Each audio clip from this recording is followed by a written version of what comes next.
Hey guys, it's Raul again, and today I wanted to share with you guys 5 of my favorite book adaptations. So because most of the world is still basically in quarantine and not able to really go out, I figured this would be a great opportunity to recommend some really good movies and TV shows for you guys to watch if you guys have not watched some of these already. I want to eventually do a least favorite adaptation and then do another video of my favorite adaptations or least favorite to kind of break these down and not make the videos so long. I realize that there are a lot of adaptations that I have seen from books that I've already read, so I wanted to share some that I have recently watched and really enjoyed and feel like a lot of people out there would really enjoy as well. Most of these are very well known. I think one of these might not be as well known as the other one, which is why I wanted to add it to this list. So without further ado, let's just go ahead and get started. Now, the first adaptation that I have on this recommendation list is Big Little Lies by Liane Moriarty. This is a show that aired originally on HBO with an amazing cast. It stars Reese Witherspoon, Nicole Kidman,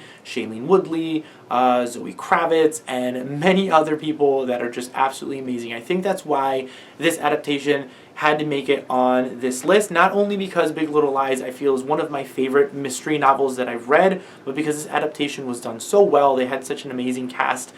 Big Little Lies follows our 3 main characters in this California town where there is a murder. At the very beginning of this novel, you found out that somebody has been murdered, and the unique thing about this story is that you not only are trying to find out who did it, but you're also trying to find out who was murdered. So you don't know who committed the murder and who was murdered. Everything is kind of being very secretive. So as you're going through this novel, you're trying to find out who out of all of these characters is the one that ends up dying in the end, and then who actually committed this murder, what actually happened for this tragedy to happen at a school event eventually. So it is just super, super interesting, very fast paced. It moves forward really, really well, and I feel like the TV show did a really good job at adapting this story into a form that we could see. I loved the fact that they were able to adapt it into TV show versus a movie, because I feel like TV shows are able to expand and really take its time telling these stories within these books. Usually when books are adapted into movies, a lot of things end up being cut because people, they're trying to fit everything in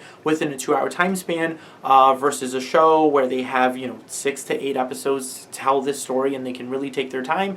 And I feel like I really enjoyed that about Big Little Lies, was because they were able to take their time telling this entire story, and on top of that they were able to really dive into the exploration of these characters that you don't get to see in the novel. They really took their time in really fleshing out their backgrounds, really fleshing out these characters, really diving into the things that these women are dealing with in their regular lives, in their personal lives. You get to see extra things in the show that you don't see in the book. They added certain things that I feel really added to these characters, really made them more human, really made them unlikable in ways and likable in other ways, and just very disturbed people that you just end up following throughout this show. I feel like it was done great. I feel like I said, the acting was great. I feel like that was one of the things that highlighted the show, was just because they had such a great cast, they were able to tell this story in such a great way. At the end, I was super satisfied with the ending. I'm glad that they didn't change the ending to the novel, that they kind of kept things the same. You really kind of have those same kind of main beats throughout the end of the show as you do with the novel, and I really, really ended up enjoying it. If you guys have not watched Big Little Lies or have read the book, I highly recommend you do either one of these. This is a great, very short, quick mystery series that you can get through within a weekend. I think it only has about 8 episodes or so, so I highly recommend this one. Cannot wait to see season 2,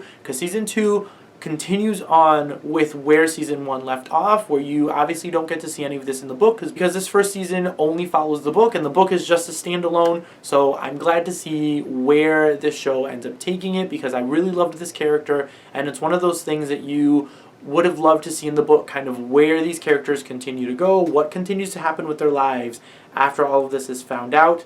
And yes, I'm really excited to see where the show continue to expand on this story. The next adaptation on this list is The Stranger by Harlan Coben. This is a TV show that's currently on Netflix, at least here in the US, that I really, really ended up enjoying. I've read other books by Harlan Coben before, and this is another one that I really, really enjoyed. The Stranger follows our main character, who is a father and is one day approached by a stranger and is told a secret. And then this secret kind of stirs up his life It throws everything into chaos, and he has to kind of deal with all of this new information that he's given, who the stranger is, how did he know this information, and now he's dealing with this secret that wasn't supposed to be revealed into the world, and all of the consequences that he has to deal with because of that. Now this show is really interesting, again, because it is a TV show versus a movie. They were able to really take their time telling this story and expanding on these worlds and expanding on these characters. The TV show ended up adding kind of an added storyline, which I feel didn't really need it.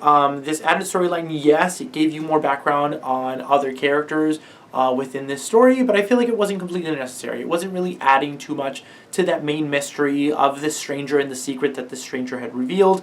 This other side mystery wasn't, it wasn't doing it. I didn't really love it. While I was watching it, I feel like it didn't really add that much to it, but overall, it didn't take away from the main mystery either, which is good. It didn't end up kind of ruining it for me at all. There were a couple of kind of subtle changes to the ending. It was still kind of mainly intact, but these subtle things that they added in the TV show, I feel like really explained things a little bit more, really fleshed out that ending that ended up being a little bit vague in the book, even though still enjoyable, but the TV show definitely did a really good job at fleshing those kind of smaller details out by adding things to the end that I really ended up enjoying. I feel like this is one that, again, people will be able to binge through in a weekend. It's really enjoyable. The mystery around it is really good. I really ended up enjoying this one very, very much, and I highly recommend you guys watch it. Now, the next one on this list is one that I tentatively put on this list. I'm kind of on the fence of whether it's favorites or not favorites, but I enjoyed it enough to put it in my favorites list, and that is Before I Fall by Lauren Oliver. This was adapted into a movie that came out a few years ago that, again, I really enjoyed. I watched the movie, in this case, before I read the book, so I tend to really enjoy adaptations more when I watch it and then read the book rather than doing it the other way around. I find myself really judging adaptations if I've read the book first, really loved it, and then gone in and realized the things that they've changed, the things that they've taken out, the things that they've kind of moved around, and I end up hating usually adaptations that I've read the book before going into the adaptation, but this was different. I really ended up enjoying this adaptation as well. This was our main character, Samantha Kingston, who is in high school, goes to a high school party, and at the end of the party ends up getting into an accident and then starts to relive her last day on Earth again and again and again. The purpose, obviously, of her kind of reliving her last days for her to learn something out of it, for her to change something. She feels like there's something that she needs to do. She feels like she has some kind of control over this last day, that somehow she can end up changing things so that she doesn't end up dying in the end. And I feel like this was very interesting. You kind of see her character grow throughout this novel, and you see her throughout the movie as well. Kind of doing things differently every day, trying to figure out what the thing is that's going to allow her to either accomplish her goal on her final day or be able to allow her to continue to live her life. This was, again, a very interesting novel. Lauren Oliver, for me, is a very hit or miss author for me. I either tend to really love her books or just not like them at all. And this is one that I feel like is more on the enjoyable side. It's not my favorite novel by Lauren Oliver, but still one that was really enjoyable, an adaptation that I feel was done really well. It's geared more towards teens, so you see kind of that YA teen drama kind of aspect within this movie. So if you guys enjoy these kinds of themes, if you guys enjoy those kinds of movies, I feel like you're going to really enjoy this one. With the message it's trying to tell and the moral of the story and everything, I feel like it's still very enjoyable. It is a long enough movie where they're able to adapt a pretty good amount of the novel, and I enjoyed the fact that they cut out some of the unnecessary things, because the book is pretty long. It's almost 500 pages. So I like the fact that there's certain things they cut out that I feel weren't very necessary. A lot of things that were a little bit repetitive of the novel, they fleshed out really well in the movie, so I really ended up enjoying that in the end. Still one that I really highly recommend, but just go into this one cautiously, knowing that if you don't really like YA teen drama movies, you may not end up enjoying this one if it doesn't sound like something that you are really going to love. The next recommendation on this list is Emma by Jane Austen, and the adaptation that I'm recommending is the 2019 version with Anya Taylor-Joy. I absolutely loved this movie so much. Emma is already my favorite Jane Austen novel, so I really love the story of our main character kind of being the matchmaker. She's rich, she's beautiful, she's very well off, and she feels like she has the knack to bring people together, to matchmake without her ever kind of finding love herself. She doesn't feel like she will ever find love, but she's great at matching other people and having other people find true love except for herself. So it follows the story of Emma as she's kind of, meddling in things where she shouldn't meddle in, kind of getting involved in certain people's relationships she shouldn't be involved in because she feels like she's an expert in those things, and at the same time kind of learning herself what true love really is, finding love on her own as well. I feel like Anya Taylor-Joy did an amazing job at portraying the character of Emma. I have become recently obsessed with her. I watched The Witch, which was her first movie, I believe, a couple of months ago. Really enjoyed that. Absolutely loved Emma. And then recently watched The Queen's Gambit on Netflix. If you guys have not watched The Queen's Gambit, that's another absolutely amazing TV show. But Anya Taylor-Joy is definitely one to watch. I feel like anything that she's in so far that I have watched, she is absolutely nailed. I'm really interested in watching the New Mutants that she's in. I hear the movie is pretty terrible, but again, Anya Taylor-Joy is in that one, and I feel like I'm going to want to watch anything that she's in. She's absolutely incredible. This is an incredible adaptation. I absolutely loved the scenes and the cinematography and the acting within this one. I just feel like it really, again, took its time, even though it was a movie and wasn't able to fit in everything that was within the novel. I feel like it really did a great job. If you guys, want something that's going to really expand on the story and really, add more of the aspects of the novel, I highly also recommend the BBC miniseries that came out a few years ago. That one's also great. It's about 6 episodes long or so, and that one is able to really take its time telling the story of Emma because it does have more time to do so, and it is, again, another amazing, beautiful adaptation that I highly recommend. But this 2019 version with Anya Taylor-Joy is incredible. If you guys have not watched it already, I highly recommend that one. And the last recommendation I have on this list is Little Women by Louisa May Alcott, and the 2019 adaptation starring Saoirse Ronan, Emma Watson, Meryl Streep, and another amazing ensemble cast. Now, Little Women is a historical contemporary novel set in the 19th century that follows the 4 March sisters as they're growing up in that time, falling in love, learning to be, older women, mothers and wives, and everything that kind of comes from being a woman in this time period. I read this book a few years ago for my YA lit class in college and really ended up loving it. I didn't realize going into this novel that I would end up loving it as much as I did, but I really ended up loving the story of these 4 sisters and their journey and just growing up in this time period. I really ended up loving this book way more than I thought I would. After reading this novel, really wanted to go out and watch an adaptation. I know that there have been many adaptations of this novel, but this recent one, for some reason, was the one that really caught my attention. I think most of it was because of the cast.